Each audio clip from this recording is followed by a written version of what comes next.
Hello friends, welcome my YouTube channel. আপনারা সবাই কেমন আছেন? আশা করি ভালো আছেন, সুস্থ আছেন। তো আজকে আমরা যাচ্ছি চিত্রালয় মেলা, রথের মেলা। অনেক দিন আগেই বসেছে, বাট যাওয়া হয়নি, মেঘ বৃষ্টি ঝড়ে, এই জন্যে যাওয়া হয়নি। তো আজকে বৃষ্টি মেঘ একটু কম লাগছিল, তার জন্য বেরিয়ে গেলাম বিকাল বিকাল। এবার দেখতেই পাচ্ছ আমি আমার বেস্ট ফ্রেন্ড বাইকে যাচ্ছি। আর প্রথমে আমরা মেটালের রাস্তা ধরে নিলাম।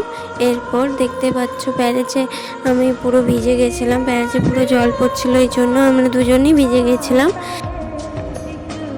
এরপর সিটি সেন্টার রাস্তায় চলে এসেছি, আর কিছুটা দূরেই মেলা।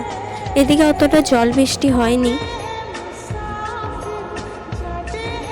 আমি তো এই রাস্তাগুলো অতটা চিনি না, তোমরাই বলবে কমেন্টে যে এই রাস্তাটা কোন রাস্তা, কি নাম।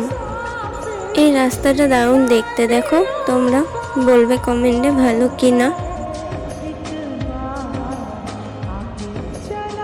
দেখতে পাচ্ছ অনেক লোকজন এসেছে, এদিকে অতটা জল হয়নি, এই জন্য এখন আপাতত অনেক ভিড় রয়েছে। তারপর এখানে আমার আসার পরই না বৃষ্টি শুরু হয়ে গেছিলো, ওই পার্টটা আমার নেওয়া হয়নি, বাট তোমরা দেখে বুঝতে পারছো কতটা পরিমাণে জল হয়েছে এখানে। আমার মেলা ঘোরা সেরকম হয়নি, কারণ অনেক পরিমাণে জল পড়ছিল, এই জন্য এক জায়গায় দাঁড়িয়েছিলাম। তারপর অনেক রাতও হয়ে গেছিলো, এই জন্য আমরা জলদি করে কিছু খেয়ে পরে ওখান থেকে বেরিয়ে গেলাম। যাওয়ার সময় অনেক ভিজেছি, দেখতেই পাচ্ছ। আচ্ছা, আজকের মতো এইটুকুই। কিছু ভুল বলে থাকলে ক্ষমা করে দেবেন, কারণ এখন আমার নিউ ভিডিও। Okay, by.